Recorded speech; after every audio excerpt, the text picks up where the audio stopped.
Hi, and welcome to Gadget News and Review. We are home to some of the coolest gadgets, and the best consumer reviews online, buyer's guides and features. If you like our review, please subscribe for more upcoming reviews videos. Samsung Galaxy A50 Review.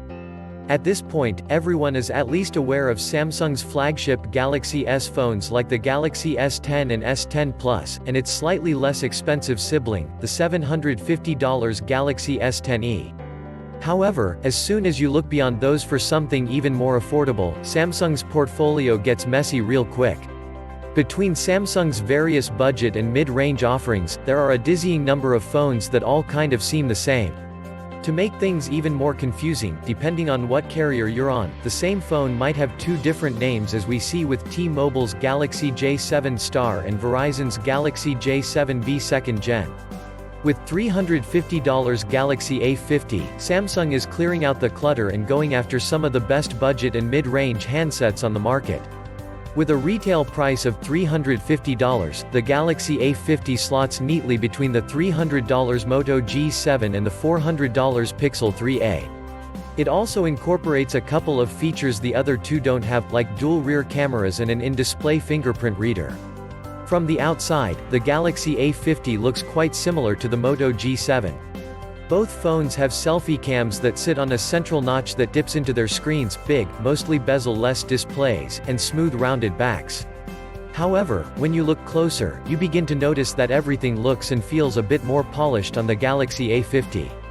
The A50's bezels are slimmer, its chin is smaller, and despite being practically the same size, Samsung crammed a 6.4-inch 2340 by 1080 OLED screen onto the Galaxy A50, while the Moto G7 has to make do with a 6.2-inch 2270 by 1080 LCD. So not only is the A50's screen bigger, it's brighter and more colorful too.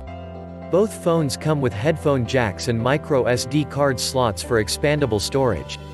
But in back, the A50 features a 25MP primary camera, along with an 8MP 123-degree wide-angle camera and a bonus 5MP depth-sensing camera to help with portrait-style shots. That's a nice improvement over the single cams found on pretty much every other phone in this price range. And while the A50's back is plastic instead of glass like you get on the G7, Samsung officially calls that material plastic. I'm not kidding, and it's damn hard to tell the difference.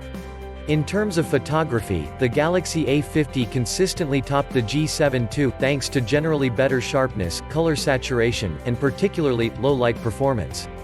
Really, in almost every way, the A50 is just a better device than the Moto G7. However, when put up against the Pixel 3a, the Galaxy A50 falls short. Even though it has one less camera in back, the Pixel 3a's photo quality is way better, producing shots with better details and clarity than any other phone in this price range. Because the A50 doesn't have a dedicated night mode, turning on the Pixel 3a's night sight makes the gap in image quality between the two phones even more extreme. It's a similar story for performance, where on benchmarks like WebExpert 2015, Geekbench 4, and 3DMark, the A50 and Moto G7 turned in comparable results. On Geekbench 4, the Galaxy A50 5536 edged out the Moto G7 4624, which echoes real-world performance where the G7 suffers from more lag and UI stutter than the A50. The Pixel 3a is the smoothest of the bunch thanks to its Snapdragon 670 chip versus the Exynos 9610 in the A50. It scores significantly better in 3DMark's Slingshot Unlimited test. The Pixel 3a hit 2581, which is 50% higher than the A50's score of 1682.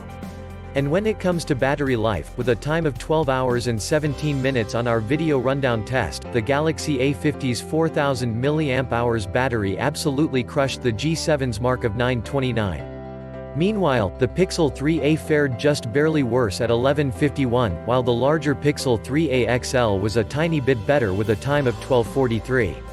This hierarchy even extends to features like the speaker or speakers on each phone, because while the Moto G7 and Galaxy A50 have mono speakers, the Pixel 3a offers true stereo sound. Though I should point out that unlike the other two, the Pixel 3a doesn't have an SD card slot. The A50's only real issue is its in-display fingerprint sensor. I want to give Samsung credit for putting such a techie feature on a budget device, but in my experience, using it can be a bit hit or miss.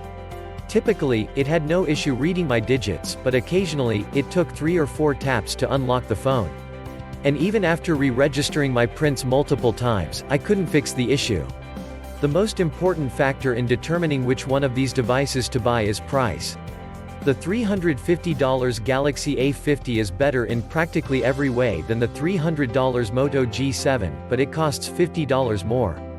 Then there's the Pixel 3a. At $400, it's more of a mid-range device. On the other hand, it has stereo speakers, superior performance, and the best camera of the lot.